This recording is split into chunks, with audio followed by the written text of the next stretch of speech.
film diperlihatkan sebuah mobil yang berhenti di depan sekolah. Namun tiba-tiba dari belakang ada sekelompok orang bertopeng menghampiri dan menghajar orang yang ada di dalam mobil. Orang tersebut bernama Nia.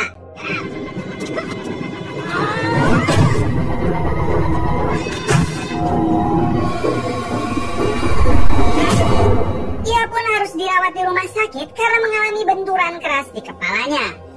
Singkat cerita, 2 bulan berlalu dan Neha mulai kembali sadar. Terlihat ia sangat depresi dan menghampiri guru spiritualnya. Di sana Neha curhat kepada gurunya kenapa orang-orang sekarang menjauhinya dan tak ada yang mau mempercayainya lagi. Seakan semua masalah yang menimpanya harus ia lewati sendiri. Sang guru spiritual menyarankan Neha agar Neha mengadukan semua masalahnya kepada Tuhan, serta terus berdoa kepadanya agar Tuhan mau membantu Neha melewati semua masalahnya. Adegan berpindah ke seseorang bernama Roni. Roni adalah seorang perwira terbaik yang ditugaskan di daerah Kashmir. Terlihat ia memberantas penjahat di kota tersebut, dan ia juga tak segan-segan menangkap penjahat tanpa pandang bulu.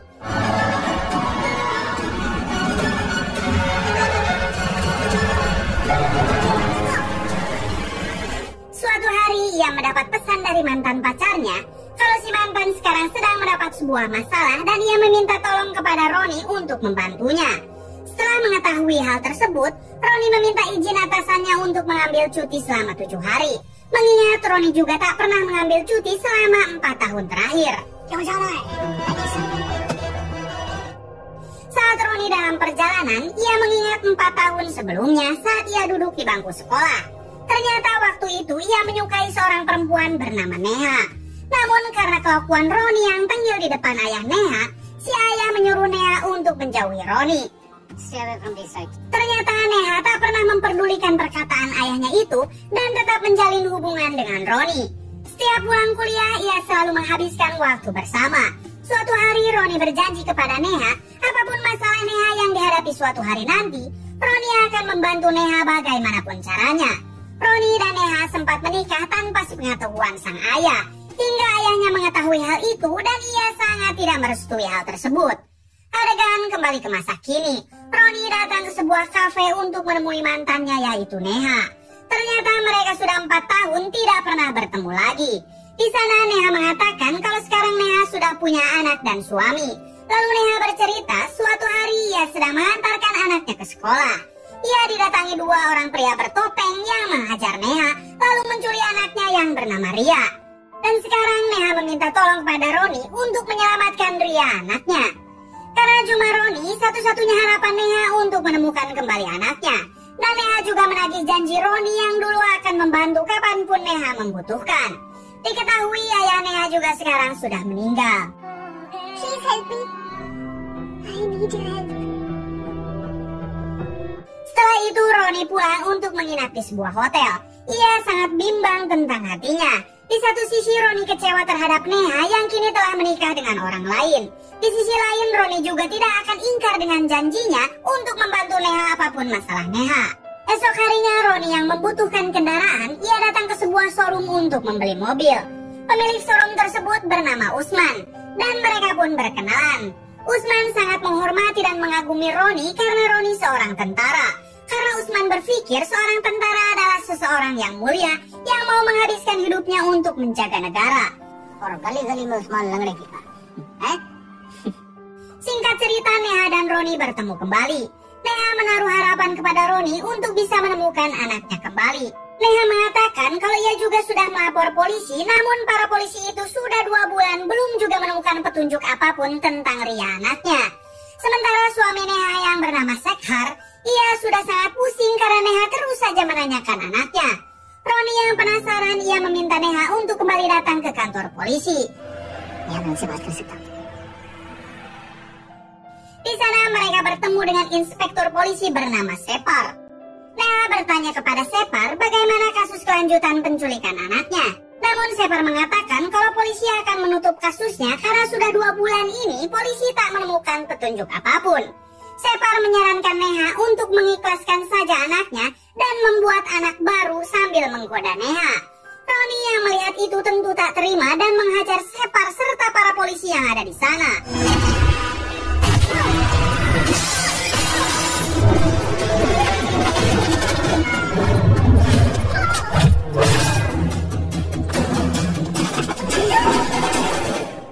Karena kekacauan itu, Roni pun ditangkap. Lalu ia disiksa habis-habisan.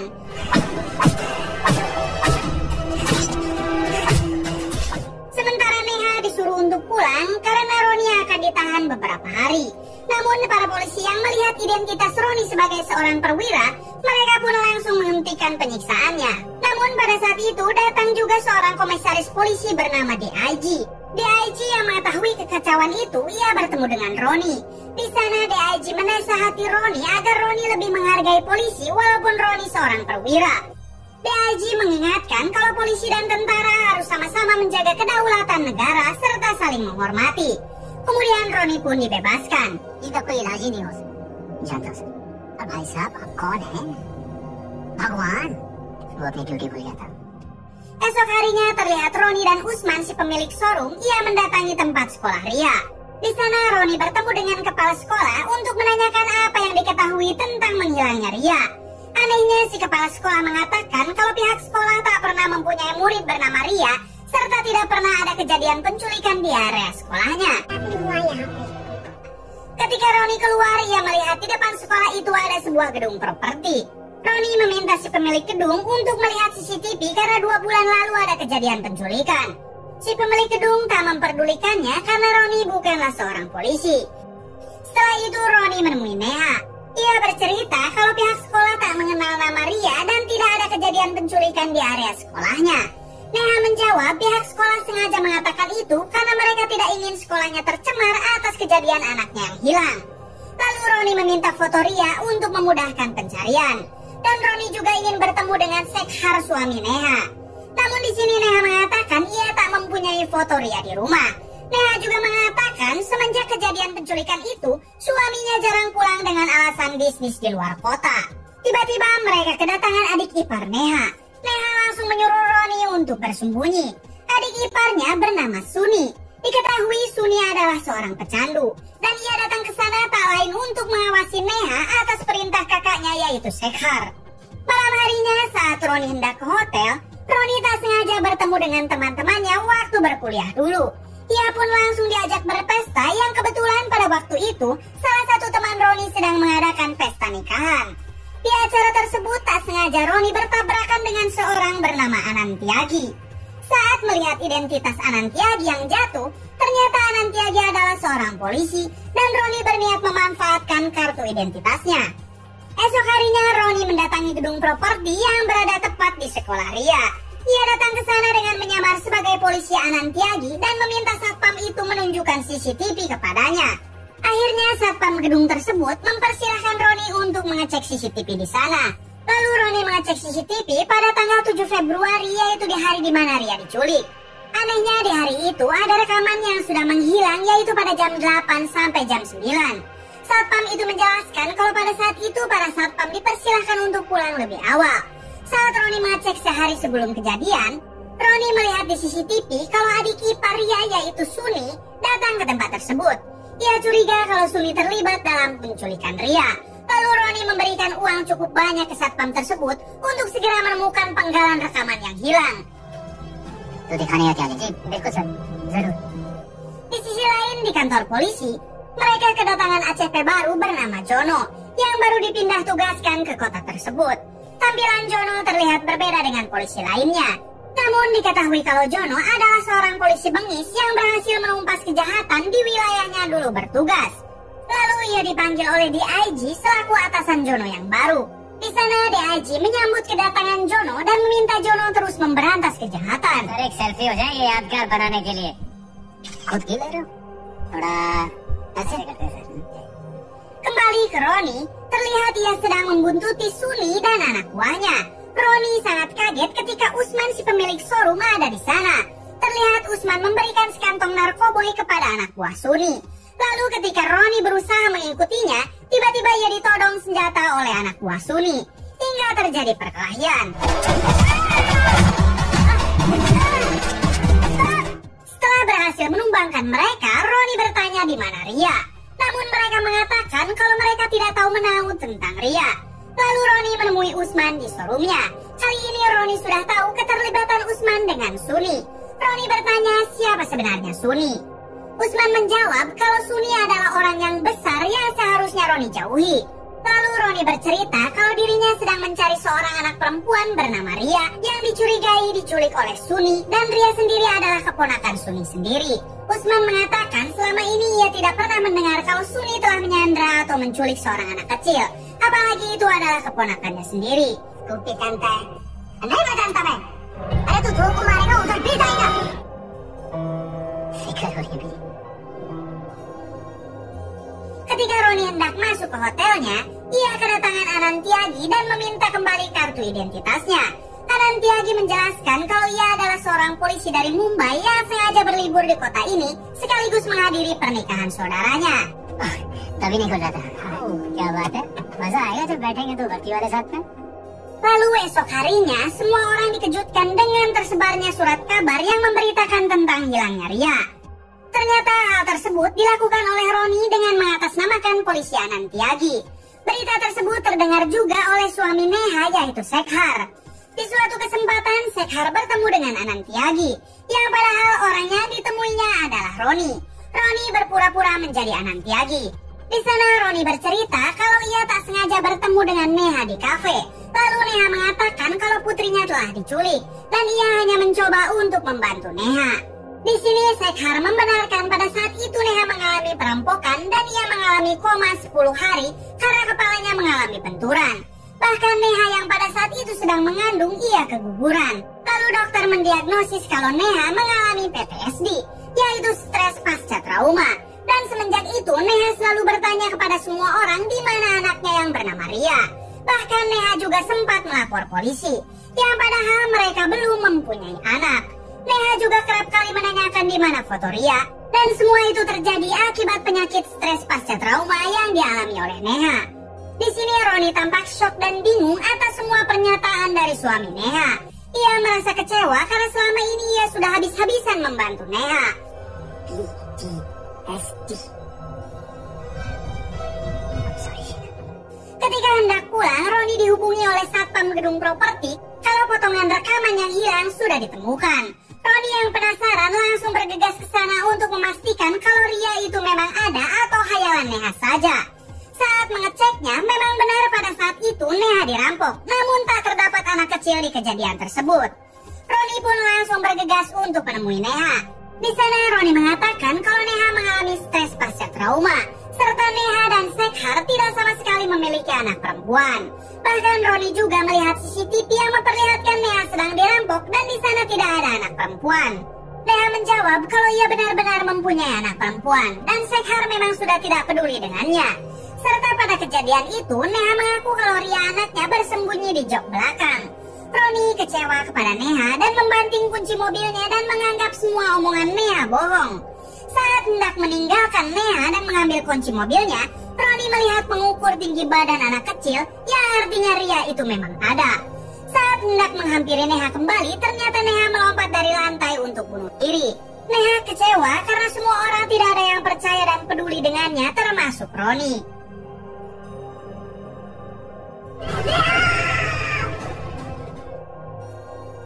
Akhirnya Roni pun pulang dengan rasa bersalah karena tidak mempercayai Neha.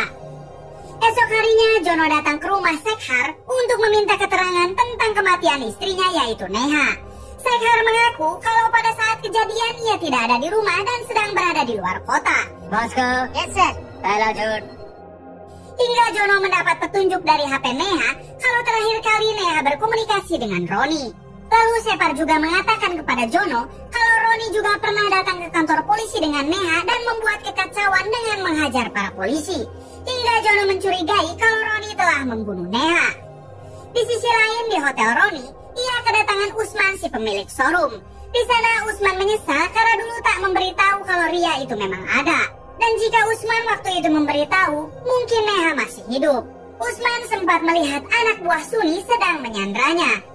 Ia sengaja tak memberitahu Roni karena ia takut dengan Suni yang akan membunuhnya jika berani membocorkannya. Di sisi lain, anak buah Sekhar menghampiri hotel yang ditinggali Roni. Saat Roni Roni hendak keluar untuk mencari Suni, ia mendengar suara teriakan. Yang ternyata Anantiagi yang menginap tepat di samping kamar Roni telah tewas dibunuh. Roni keluar bersamaan dengan si pembunuh Anantiagi. Ternyata si pembunuh itu salah sasaran karena setahu Sekhar kalau Roni itu Anantiagi. Apa alasan Sekhar ingin membunuh Roni kita akan tahu nanti. Jono dan para polisi lainnya datang ke hotel itu untuk menangkap Roni. Namun mereka berpapasan dan tak sempat melihat Roni dan Usman keluar. Singkat cerita, Roni datang untuk menemui Suni, yang pada saat itu Suni sedang ada di pesta bebas. Hingga di sana terjadi perkelahian.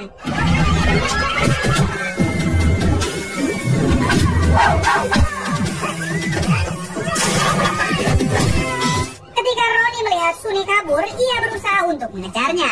Saling kejar-kejaran pun terjadi.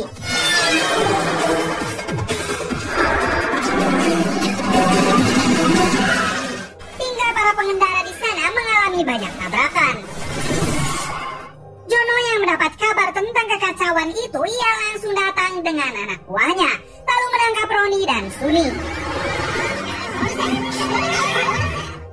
Saat Roni di dalam sel, ia berteriak kenapa para polisi menangkap orang yang tidak bersalah. Lalu apa saja kerjaan polisi? Nilang. Mendengar hal itu, Jono menyuruh Suni untuk diam kalau tidak ingin giginya rontok. Sontak Roni pun langsung menantang Jono untuk berduel.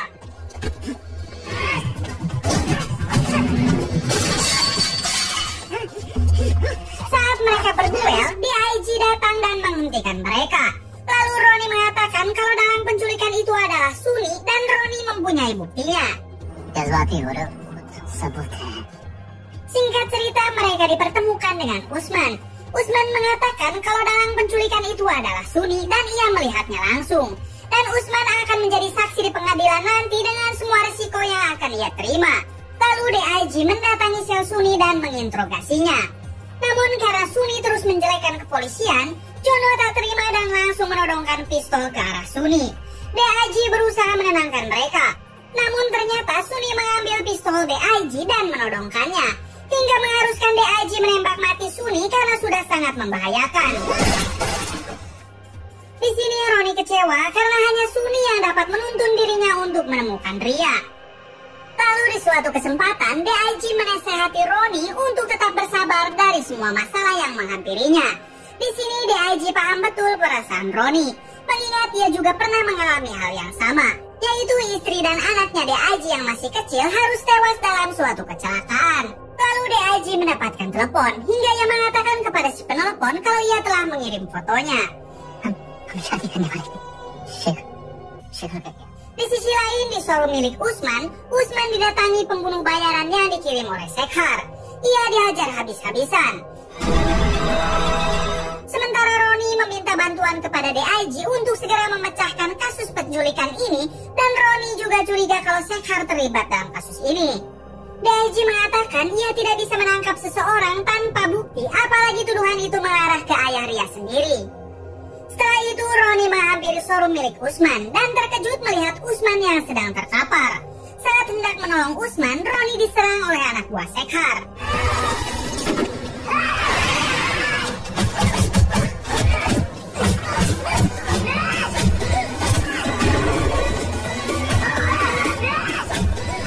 Namun pada akhirnya Roni berhasil menumbangkan mereka, sementara Usman meninggal dunia.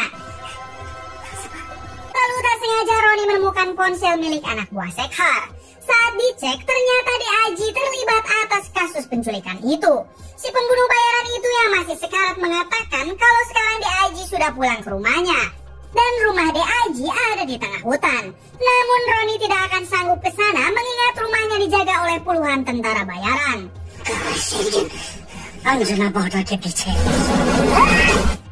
Tak pikir panjang, Roni pun langsung bergegas ke rumah DIG dengan semua dendamnya.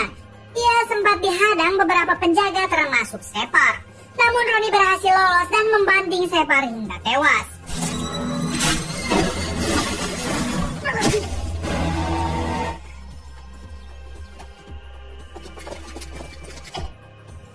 Di sini Roni membantai satu persatu anak buah DIG dengan cukup mudah.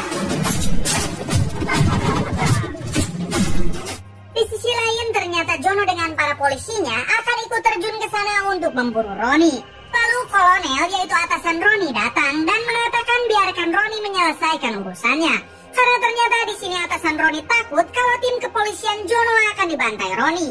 Mengingat hutan adalah rumah bagi Roni dan Roni merupakan prajurit paling tangguh yang sering bekerja sendiri. आप किसी गलतफहमी का शिकार हो गए officer. Beralih ke Roni yang berhasil masuk ke gudang senjata lalu menghabisi anak buah DIG.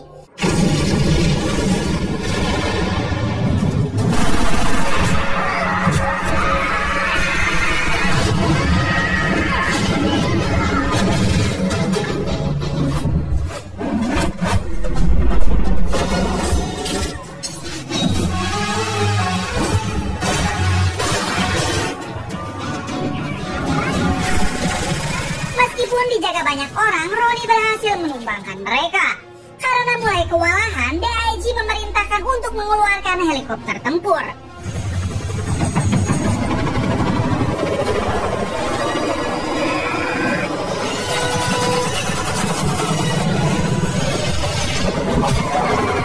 Namun Roni berhasil masuk ke helikopter tersebut.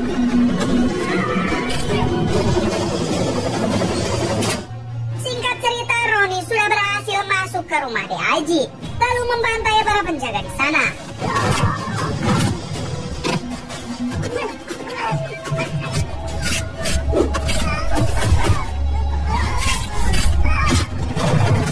Hingga Roni yang sudah mulai kelelahan, dia ditembak dari belakang oleh DIG.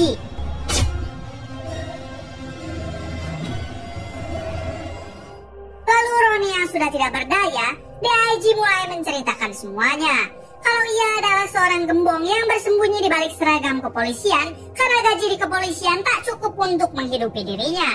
DIG juga mengatakan kalau Ria masih hidup. Dan DIG juga sudah lama berbisnis dengan Shekhar.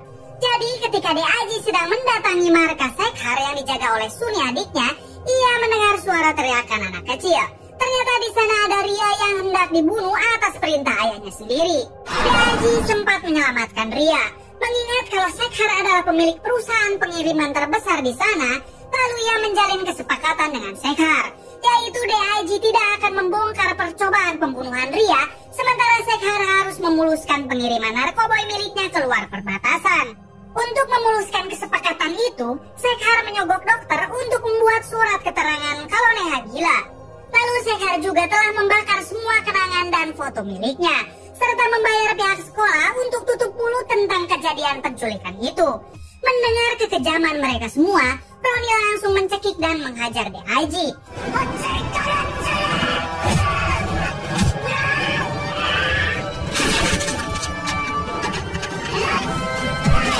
Hingga DIG mempunyai kesempatan untuk menembak Roni. Namun tiba-tiba DIG berondong dari belakang hingga tewas. Ternyata orang yang memberondong tembakan itu adalah Jono. Jono mendengar semua percakapan Roni dan DIG. Lalu terlihat Ria turun dari tangga. Singkat cerita, ketika Roni sedang diobati di rumah sakit, terlihat di sana ada Jono. Jono menjelaskan saat ia sedang menginterogasi Shekhar, Shekhar mengatakan kalau ia sebenarnya mandul. Hal itu diketahui saat memeriksakan diri ke dokter, yang artinya Ria bukanlah anak dari Shekhar. Dan alasan itulah Shekhar merasa ditipu oleh Neha karena selama ini Shekhar menganggap kalau Ria adalah anak kandungnya. Hingga Shekhar berencana untuk membunuh Ria. Terungkap fakta kalau Ria sebenarnya anak Roni. Karena pada saat hendak mereka berpisah, Roni dan Neha sempat melakukan aha-aha. Lalu Roni pun menghampiri Ria. Ia berjanji kepada dirinya sendiri akan menjaga Ria yang tak lain adalah anak kandungnya sendiri. Saat Roni berada di dekat Ria, ia merasakan kehadiran Neha.